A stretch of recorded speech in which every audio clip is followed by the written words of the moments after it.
Jangan-jangan yang Anda ketahui cuma puasa saja, padahal ada amalan yang lainnya, gitu kan? Sudah? Baik, amalan Syawal dalam tuntunan Al-Quran dan Sunnah Rasulullah Sallallahu Alaihi Wasallam. Baik, ada 3 jenis amalan. Saya ulang, ada 3 jenis amalan yang diisyaratkan di dalam Al-Quran dan hadis Nabi Sallallahu Alaihi Wasallam untuk dimaksimalkan di bulan Syawal. 3 amalan ini, 1 adalah amalan yang dikerjakan di awal Syawal, khususnya tanggal 1 Syawal. Di spesifik tanggal 1 Syawal. Walaupun nanti asar itu dampaknya masih menyebar di sekitaran awal-awal Syawal. Mungkin ada yang 2 Syawal, 3 Syawal, 4 Syawal masih mengerjakan itu. Tapi secara spesifik dikerjakan di tanggal 1 atau di hari pertama di bulan Syawal. Amalan kedua, yaitu amalan yang dikerjakan di bulan Syawal, terbuka dari awal Syawal sampai akhir Syawal. Terbuka dari awal Syawal sampai akhir Syawal di luar tanggal 1 Syawal. Dari tanggal 2 sampai dengan akhir Syawal. Misal 30 Syawal. Jadi kalau kemarin Ramadan 29 hari, berarti Syawalnya sekarang 30 hari. Jadi dari tanggal 2 sampai tanggal 30, ini terbuka amalan ini. Dan ini cuma di bulan Syawal, Pak. Jadi kalau antum nggak dapat bulan ini, antum harus tunggu tahun depan. Dan belum tentu hidup tahun depan. Ya. Jadi kalau kehilangan yang ini, kita belum tentu berpeluang mendapatkan tahun yang akan datang. Baik. Yang ketiga, amalan yang dilakukan di bulan Syawal, tapi tidak dibatasi berhenti di akhir Syawal, berlanjut terus sampai pasca Syawal. Dimulai di bulan Syawal, saya dikerjakan, dimaksimalkan di bulan Syawal, diteruskan pasca Syawal. Ini cukup menarik urutannya nih ya. Kalau yang pertama pembuka Syawal, tanggal 1-nya aja atau awal Syawalnya. Yang kedua sampai akhir Syawal di luar tanggal 1-nya. Yang ketiga dimulai dari bahkan Syawal sampai lewat Syawal, Dzulqi'dahnya, Dzulhijjahnya, Al-Muharramnya sampai ketemu Syawal yang akan datang lagi. Paham sampai sini? Baik. Kita turunkan jenisnya. 1, ada yang di awal Syawal terkhusus ya pada hari pertama atau tanggal 1 Syawal. Yang kedua, ada yang berlaku dari awal sampai akhir Syawal, kecuali tanggal 1-nya. Jadi tanggal 1-nya tidak dikerjakan. Dan yang ketiga, tidak dibatas dari mulai sampai awal Syawal, dari mulai Syawal sampai tidak terbatas sampai pasca Syawal, tidak terbatas. Ini 3 amalannya. Baik. Kita turunkan pelan-pelan. Pertama, amalan di awal Syawal yang terkhusus tanggal 1 saja. Isyaratnya ada di Quran. Pertama, surah kedua Al-Baqarah ayat 185. Nanti kita bacakan keterangan hadis ya pasca ini dari keterangan Nabi SAW dalam Al-Bukhari. Kita lihat. Setelah Allah menerangkan tentang bulan Ramadan dan hukum Ramadan, syahrul Ramadan alladzi unzila fihi al-Qur'an hudan lin-nas, kan? Wa bayyinatin minal huda wal furqan. Kemudian terus setelah menerangkan hukum puasanya, maka di ujungnya, lihat ujung kalimatnya, ujung ayatnya. Walitukabbirullaha ala ma hadakum wa la'allakum tashkurun. Apa tujuan kita menunaikan ibadah puasa? Setelah selesai kita berpuasa itu, supaya satu, kata Al-Quran, Anda bisa meningkatkan takbir atas hidayah yang telah Allah berikan selama Ramadan. Kemudian yang kedua, meningkatkan syukur atas segala nikmat pemberian yang Allah telah anugerahkan selama Ramadan. Selama Ramadan Allah berikan kita hidayah, petunjuk untuk berubah. Bukankah sebelum Ramadan, mohon izin, fokus salat kita kadang-kadang di fardu aja. Bahkan ketinggalan fardu pun perasaan kita masih biasa. Bukankah saat Ramadan itu muncul, jangankan fardu, salat sunnah ketinggalan aja kita merasa gelisah? Anda ketinggalan tarawih aja kan udah gak tenang tidur kan? Padahal tarawih hukumnya sunnah kan? Kita dipaksa untuk berubah. Sebelum Ramadan ada orang minta di depan mata kita, belum tentu diberi. Tapi saat Ramadan kan yang gak minta pun Anda catat, Anda cari. Dari mana fakirnya, di mana miskinnya, saya pengen ikut bakti sosial. Ramadan tuh. Ya Allah kasih kita arah untuk berubah. Ya. Setelah kita mendapatkan petunjuk dari Allah, ada perubahan, ada kenikmatan ibadah dan sebagainya, Maka selesai Ramadan, nanti ada ibadah-ibadah yang diminta oleh Allah untuk ditingkatkan, khususnya dimulai kemudian di awal Ramadan, di tanggal 1 pada khususnya. Nah, suasana ini, fokus, ini yang mau saya tunjukkan bentuk ibadahnya. Ternyata bukan dalam bentuk lisan saja, tapi nanti dilukiskan oleh Nabi SAW dalam sabdanya. Lihat kalimatnya, lis-shaimi farhatan. Bagi orang yang puasa itu akan punya dua kebahagiaan.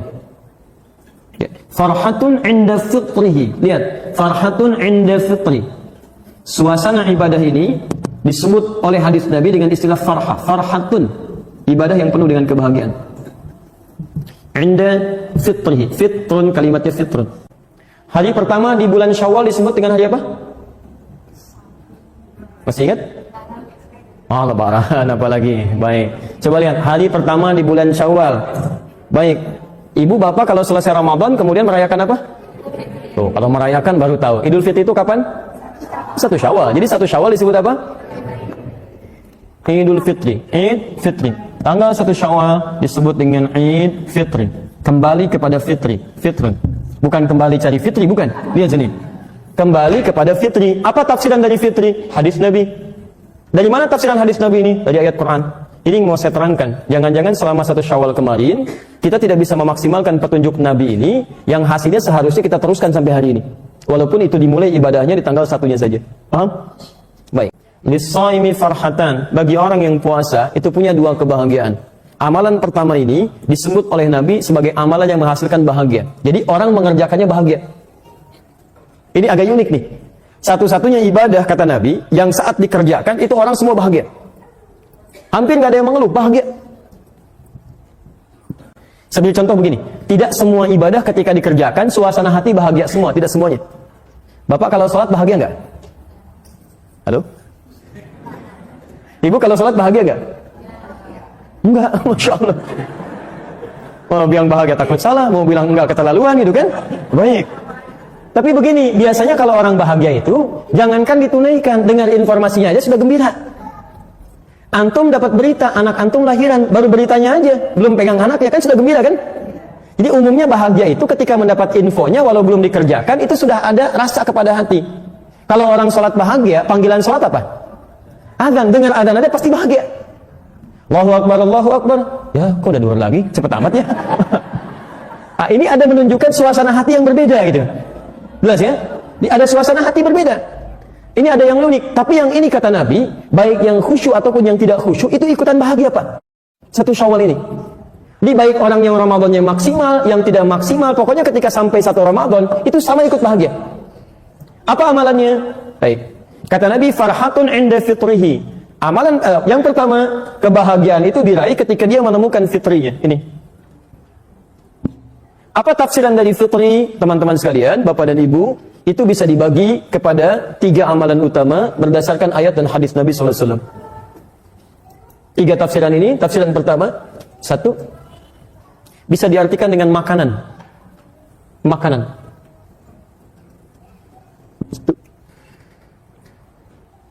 Di kata fitrun ini seakar dengan kata futur, kemudian prakteknya disebut dengan iftar. Iftar. Bukankah antum saat puasa kalau masuk maghrib kan disebut iftar ya? Dia iftar dulu, iftar jema'i. Apa artinya iftar? Asalnya bukan buka, asalnya makan.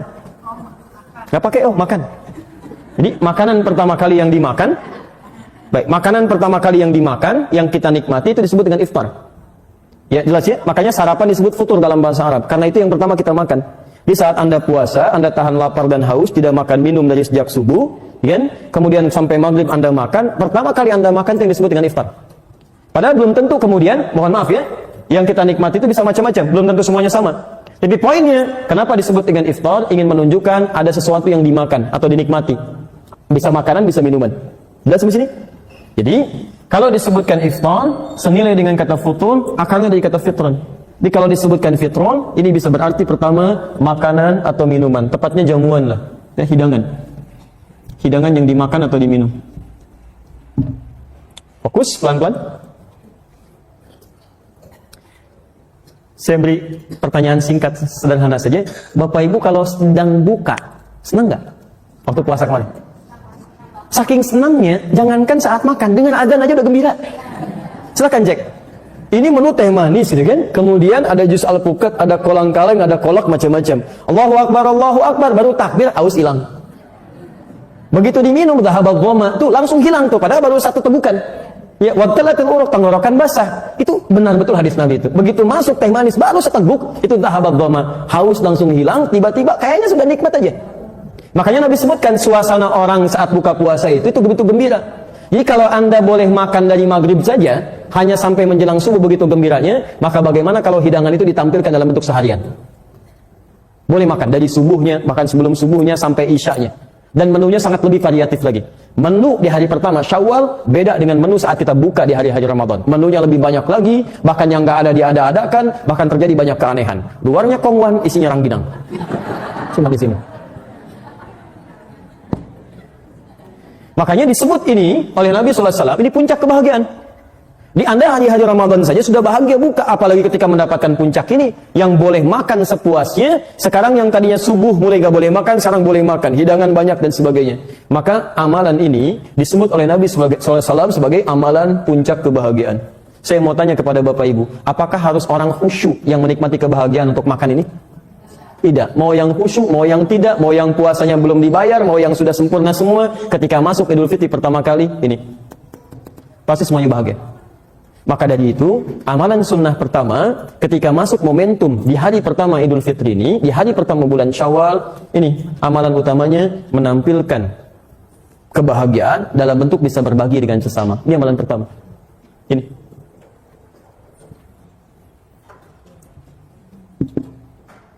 Satu Syawal. Karena itu bagi orang yang tidak memiliki bagian untuk dibagi, bahkan untuk dirinya sendiri, maka karena itulah kemudian menjelang hari-hari awal Syawal itu, bahkan ada syariat. Awas hati-hati, ada syariat yang berlaku hanya di bulan Ramadan. Dikeluarkanlah kemudian satu zakat, yang zakat ini disiapkan membuat orang bahagia ketika muncul di awal Syawal atau di Idul Fitri itu. Apa zakatnya namanya? Bukan fitrah. Bukan fitrah, ingat. Tidak ada zakat fitrah dalam hadis. Nama fitrah itu nanti dari tafsiran hadis, dari bahasanya Ibnu Abbas radhiyallahu taala anhuma. Bukan fitrah tapi fitri. Silakan Bapak Ibu cek ya, di dalam hadis-hadis Nabi, kalimat zakat yang disebut zakat fitrah itu, kalimat hadisnya menyebutkan zakat fitri, bukan zakat fitrah. Kalimat fitrah itu nanti tafsiran dari Ibnu Abbas, mengambil salah satu makna dari kata fitri, nanti saya tafsirkan di akhir.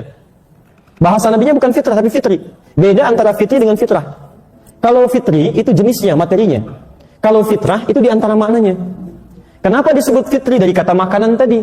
Jadi kalau Anda ingin berzakat dikeluarkan bagi para penerimanya, yang dikhususkan zakat untuk awal Syawal ini, di akhir Ramadan itu, persiapan awal Syawal, itu zakat dalam bentuk makanan, bukan dalam bentuk yang lain. Walaupun dititipkan dalam bentuk uang, tapi disalurkan kepada penerimanya dalam bentuk makanan. Bisa sembako, bisa yang lainnya dan sebagainya. Sehingga diharapkan ketika masuk awal dia di bulan Syawal, masuk Idul Fitri, dia bisa berbahagia karena mendapatkan makanan untuk ibadah kemuliaan dia di awal Syawal. Paham? Halo? Paham? Tahan sampai situ mas, hapusnya saya teruskan dulu. Jazakallahu khair. Perhatikan sini. Jadi kalau saya teruskan, ibadah yang pertama terkait dengan awal Syawal di tanggal 1 itu, pertama kita diminta oleh Nabi sallallahu alaihi wasallam, terkhusus dalam isyarat Al-Qur'an ini, untuk memaksimalkan makna fitri dengan berbagi, bahkan muncul dalam bentuk zakat supaya orang bisa memaksimalkan ibadah yang pertama ini. Ya, dan berbahagialah kita Bapak Ibu sekalian, mohon maaf sebesar-besarnya, ini kita patut berbahagia bahwa di antara sekian banyak umat muslim di dunia ini, di negara kita lah yang kemudian ini dijadikan culture.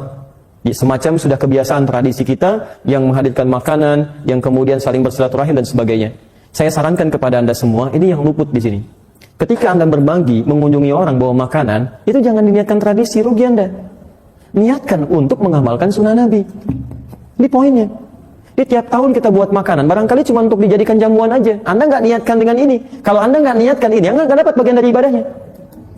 Kita maksimalkan, barangkali ini yang luput. Coba saya mau tanya ya, pada Bapak dan Ibu nih. Bapak Ibu kalau kedatangan tamu sore ini, bikin makanan nggak? Bikin minuman? Kenapa? Karena ada tamu. Lihat, Nabi mengajarkan bukan ada tamunya. Karena Nabi perintahkan kita untuk bikin itu.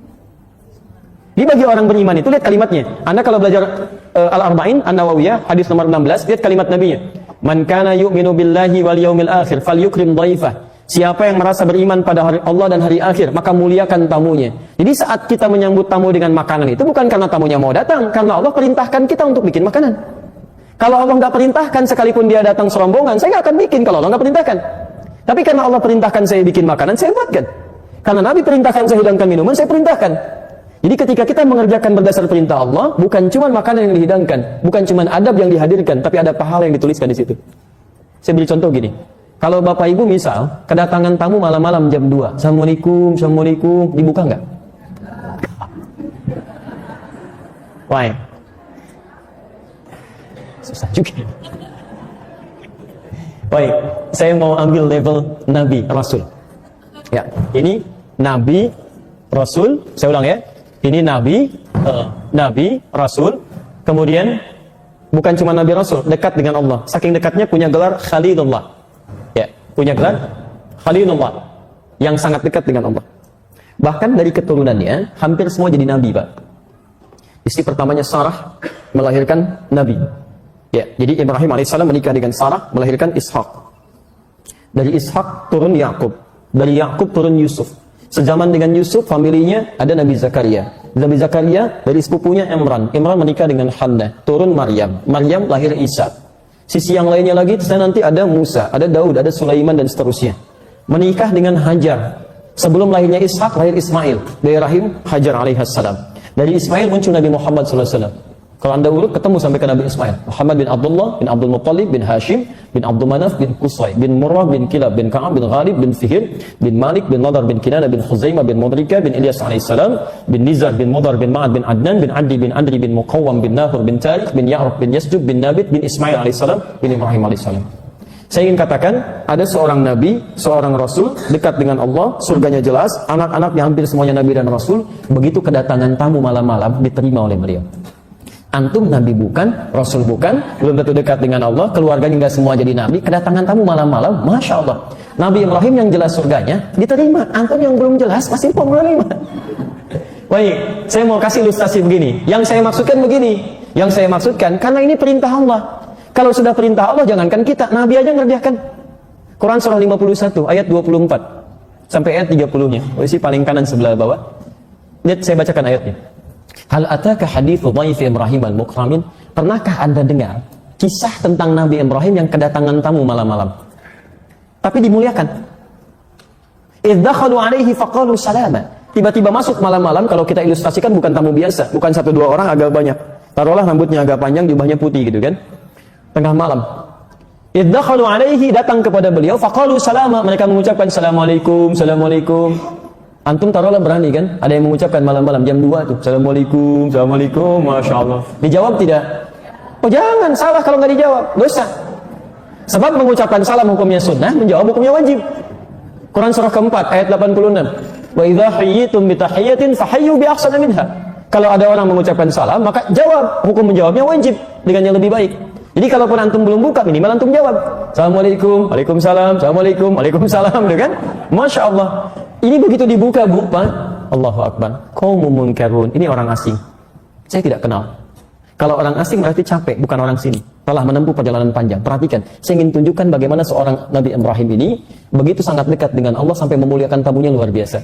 Kalau dari jauh, berarti lelah, saya tidak boleh banyak tanya. Dipersilahkan langsung masuk, istirahat. Beliau sendiri, faragha ila ahlihi, datang ke istrinya Sarah, bertanya, ada menu terbaik apa untuk tamu kita malam ini? Ketika tidak ditemukan sisa makanan, faja'a bi'idlin samin, itu masih sempat-sempatnya Pak, nyari lembu di belakang, sembelih dulu. Jadikan gulai. Itu bisa bayangkan. Memang masalah mulai muncul, faqarrabahu ilaihim, begitu dihidangkan kepada tamu-tamu ini, nggak disentuh. Jangankan dimakan, disentuh tidak, begini aja. Qala ala ta'kulun, berkata beliau, kok nggak dimakan? Diperhatikanlah secara seksama dari atas sampai ke bawah. Allahu Akbar, tengah malam, rambut panjang, jubah putih, lihat ke kaki nggak napak ke lantai. Ternyata malaikat yang sudah menyamar. Baik, bagaimana situasi antum kalau begitu tuh? Fa'ujasa minhum khifah, maka mulai khawatir. Agak ketakutan. Jadi Nabi pun pernah takut, itu biasa. Yang salah itu yang larut dalam ketakutan.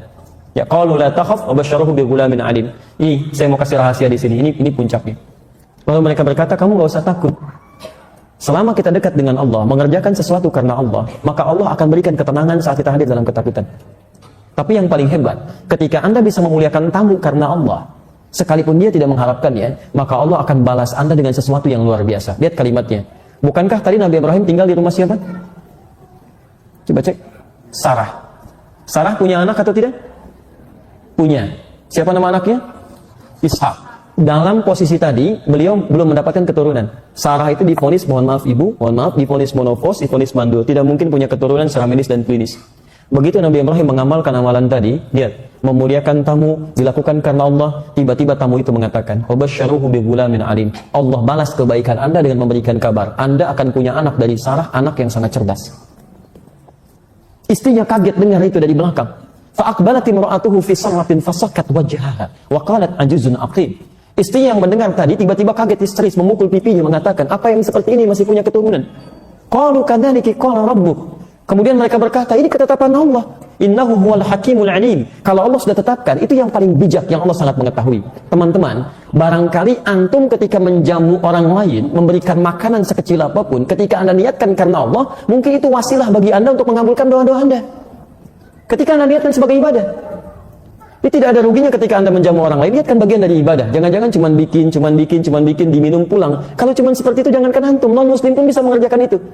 Demi Allah saya katakan, antum silahkan bertamu kepada teman-teman non-muslim. Demi Allah saya katakan, mereka pun akan menjamu antum. Gimana perbedaannya? Pada kalimat iman. Ini. Maka niatkan. Itu spirit tanggal 1 Syawal itu, spiritnya adalah contoh kepada kita agar berbagi kebahagiaan dengan siapapun dan diniatkan ini sebagai ibadah karena Allah Subhanahu wa taala. Ini poin. Coba antum yang masih mengunjungi itu, kunjungi paman, kakek, nenek, ibu, ayah, bawa makanan, bawa macam-macam, diniatkan apa itu? Ini bagian pertama. Ini dan disambung dengan takbir. Ya. Perbanyak takbir. Hari pertama, hari keberapa kita bertakbir di bulan Syawal? Hari pertama. Awas jangan terlampau soleh ya. Hari pertama. Kalau Idul Adha tambah hari kedua ya, hari ke-11, 12, 13. Jadi 10 Dzulhijjah antum takbir, 11 takbir, 12 takbir, 13 takbir. Yang bersama-sama di masjid dan sebagainya. Tapi kalau Idul Fitri, spirit takbirnya di hari pertama. Allahu Akbar, Allahu Akbar. Coba tunjukkan pada saya. Demi Allah saya katakan, saking bahagianya orang takbir, jangankan nunggu subuh, habis maghrib pada takbir Pak. Jangankan orang dewasa, anak kecil yang gak ikutan puasa, ikutan takbir. Makanya benar ketika Nabi menyebutkan suasana fit itu suasana kebahagiaan, dihadirkan dengan ini. Tapi yang mau saya tunjukkan, coba cek ya, sampai hari ini.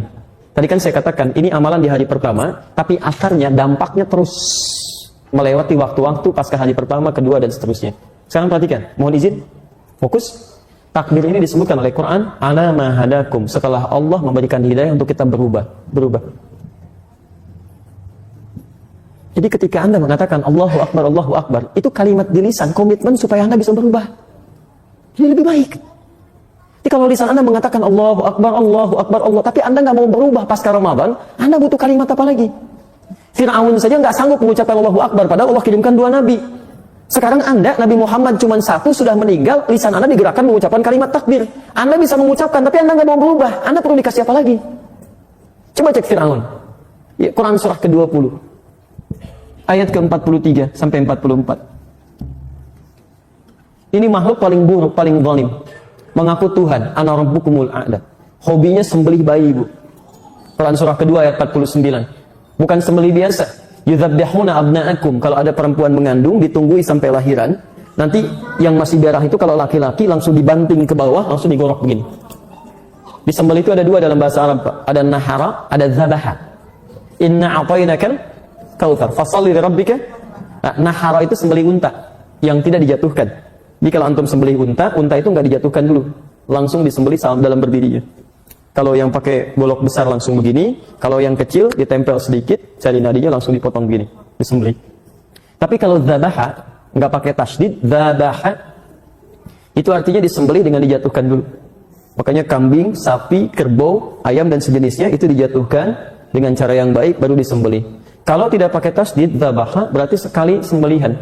Jadi kalau nyembelih cuma begini, selesai. Makanya kata Nabi, idza dzabhtum fa ahsinudz dzibhah, tidak pernah menggunakan tasydid. Kalau Anda sembelih, baguskan sembelihan. Jadi tajamkan pisaunya. Itu pun tidak boleh dilakukan di depan hewan. Agak menjauh. Nggak boleh antum datangkan kandidat selanjutnya, siap-siap. Ya, itu nggak boleh. Ya, dosa itu. Ya, nanti bulan depan kita belajar fikih Idul Adha. Nah ini fa'ahsinud dzibhah. Jadi langsung sembelihan. Tapi kalau Anda tambahkan tasydid begini, dzabbaha, itu artinya mengulang-ulang, menggorok berlangsung berurutan terus gini. Menggorok dengan berlanjut. Coba cek. Algojo Fir'aun itu ketika dilukiskan oleh Quran menyembeli itu bukan menggunakan nahar tapi dzabaha dan pakai tasydid, dzabaha. Dan kalimatnya bukan pakai fi'il madhi tapi mudhari, menunjukkan terus-terusan, yudzabbih. Quran surah kedua ayat 49. Posisi paling kiri sebelah atas. Wa idh najjaynakum min ali fir'auna yasumunakum su'al 'adzab yudzabbihuna abna'akum, yudzabbih. Ingatlah ketika kami selamatkan kalian dari kekejaman keluarga Fir'aun yang menyiksa kalian dengan siksa yang paling dahsyat. Lihat, begitu lahir, ambil, banting ke bawah, gorok terus-terusan begini. Ini Fir'aun. Tapi tahukah Anda, saking rahmannya Allah kepada manusia paling zalim pun berlaku hukum rahmannya Allah. Sebelum nyawanya sampai ke kerongkongan, diberikan hidayah untuk berubah. Saya mau tunjukkan, diberikan hidayah untuk berubah. Dikirimkan 2 orang nabi sekaligus, Nabi Musa, Nabi Harun. Kita aja umat akhir zaman cuma 1 nabi, nggak pernah lihat. Ini 2 nabi. Idhaba ila fir'auna innahu tagha. Musa dan Harun pergilah kepada Fir'aun, dia sudah mulai menyimpang. Yang lebih menarik, 2 nabi ini diperintahkan langsung oleh Quran untuk berkata-kata dengan lembut. Faqula lahu qawlan layyina la'allahu yatadhakkaru aw yakhsha. Tapi Anda tidak boleh berkata kasar, sampaikan dengan lembut, mungkin dengan kelembutan itu dia bisa berubah. Anda tahu apa yang terjadi? Kata-kata sudah lembut, 2 orang nabi sudah datang, tandanya ditampakkan, tapi dia tidak bisa mengucapkan kalimat Allah di lisannya. Allahu Akbar tidak bisa dilakukan. Allah Rabbi tidak bisa disebutkan. Allahu Ahad tidak muncul dari lisannya. Allahu Akbar. Lihat, 2 nabi dikirimkan, tidak bisa mengucapkan itu. Zalimnya luar biasa. Sampai di ujung hidupnya baru menyadari. Antum bukan Fir'aun. Dikirimkan nabi. Kita nggak bisa lihat. Tapi seburuk apapun antum, coba perhatikan. Sebanyak dosa apapun kita pernah lakukan, bukankah lisan kita masih bisa mengucapkan kalimat Allahu Akbar? Dan hebatnya antum ucapkan itu pada hari pertama. Walaupun berat di lisan antum, tapi pasti keluar juga. Dan ada yang ringan, Allahu Akbar, Allahu Akbar, Allahu Akbar. Perhatikan, Quran surah kedua ayat 185 menyandingkan kata Allahu Akbar takbir dengan kata hidayah. Walitukabbirullah, dan Anda bertakbir kepada Allah itu ala ma hadakum, karena Allah telah memberi jalan pada Anda untuk berubah. Sekarang jalan itu sudah diberikan di lisan Anda, tinggal pilihan kita mau berubah atau tidak. Jadi kalau di hari pertama Anda bisa mengucapkan takbir, tapi hari selanjutnya Anda tidak mau berubah, padahal Allah sudah berikan jalan perubahan, maka Masya Allah, dengan cara apa lagi Allah tunjukkan kita untuk bisa berubah. Maksud saya begini, coba cek dari tanggal 1 Syawal sampai ke 20 Syawal ini, sudah 19 hari kita berlangsung, ada perubahan nggak dalam hidup kita? Coba cek dalam ibadahnya, sholatnya ada perubahan nggak? Ya, puasanya, sunnahnya, kemudian bacaan Qurannya, yang selama Ramadan kita dilatih, coba bandingkan perubahannya. Mohon izin ya, jangan membandingkan dengan saat Ramadan, itu salah. Bandingkan dengan sebelum Ramadan. Jadi kalau Anda sebelum Ramadan cuma baca Quran 5 ayat, saat Ramadan 5 juz, pasca Ramadan 50 ayat, artinya ada perubahan di situ. Kalau saat Ramadan wajar, karena momentumnya berbeda, suasananya lain, semangatnya berbeda. Bandingkan dengan sebelum Ramadan, di situ kita mendapatkan bagian gambaran-gambaran kebaikannya. Paham sampai sini? Baik. Jadi itu yang kedua. Tafsir ketiga, wala'allakum tashkurun. Orang yang berhasil kemudian puasa Ramadannya, dia membuktikan pada bulan Syawal dengan mengerjakan amalan Syawal, meningkat syukurnya kepada Allah. Ini poinnya. Kalimat syukur. Masya Allah. Jadi kalau Anda belajar tafsir Quran dengan lebih dalam lagi, kita selalu menemukan bahwa pengetahuan kita itu selalu sempit. Lebih luas lagi, lebih luas lagi, lebih luas lagi. 1, tadi makanan. Poinnya bisa berbagi. 2, bisa mengucapkan takbir. Poinnya ada perubahan. Ini meningkat syukurnya. Lihat ujung ayatnya. Quran surah kedua ayat 185. Wala'allakum tashkurun, dan supaya kalian bertambah syukurnya kepada Allah Subhanahu wa taala. Maaf, kalau syukur itu korelasinya dengan apa? Syukur korelasinya dengan apa? Saya berikan jalan keluar sedikit. Kalau sabar itu korelasinya dengan musibah. Begitu ada musibah, ada ujian, kita sabar. Rumusnya di Quran surah kedua ayat 156. Alladzina asabatuhum musibah, idza asabatuhum musibah qalu inna lillahi wa inna ilaihi rajiun. Siapa yang kena musibah itu? Yaitu orang yang sabar. Ayat 155-nya. Posisi paling kiri sebelah atas. Lihat kalimatnya, wala nabluwannakum bisyai' minal khauf wal ju' wal aqsi minal amwal wal anfus wath thamarat wa basyiris sabirin. Sabar berbanding lurus dengan musibah, ujian. Kalau syukur biasanya dengan apa? Nikmat. Dari mana tahu ya? Wallahu a'lam. Syukur berbanding lurus dengan nikmat. Dari mana taunya? Quran surah ke-14 ayat ke-7. Ibrahim. Quran surah ke-14 ayat ke-7. Lihat kalimatnya, la in syakartum la azidannakum. Kalau Anda bersyukur kepada Allah, maka nikmat Anda yang Allah berikan kepada Anda, yang Anda dapati akan ditambah. Nah, sekarang lihat rumusnya, kembalikan, ini tidak mudah memahami ya. Syukur korelasinya berbanding lurus dengan nikmat. Di awal Syawal, saat Idul Fitri itu diisyaratkan oleh Quran, Anda akan banyak bersyukur. Maka isyarat pertama, di awal-awal Idul Fitri itu, Anda kemungkinan akan memperoleh peningkatan nikmat. Silahkan cek. Bukankah saat awal-awal Idul Fitri ada yang bertambah dalam kehidupan kita? Baik. Makanan bertambah. Baik. Pakaian berganti, kan? Baik. Bukankah di awal Syawal Idul Fitri ada penambahan nikmat bagi kita? Ada kiriman makanan, ada pakaian, anak kecil dapat uang, dapat macam-macam dan sebagainya. Masya Allah, yang dapat anaknya, yang ngambil ibunya gitu kan, dan seterusnya. Baik, kapan itu dapatnya? Idul Fitri. Tanggal berapa? 1 Syawal. Lihat, ini mau saya sampaikan. Korelasi nikmat yang diperoleh, yang dicontohkan miniaturnya di hari pertama bulan Syawal, tujuannya bukan untuk dikumpulkan. Jadi ketika Anda mendapatkan makanan, dapat uang, dapat ini, dapat itu, latihlah dari mulai dini kepada anak kita, termasuk pribadi kita. Semua titipan itu bukan untuk dibanggakan, tapi la'allakum tashkurun, untuk disyukuri.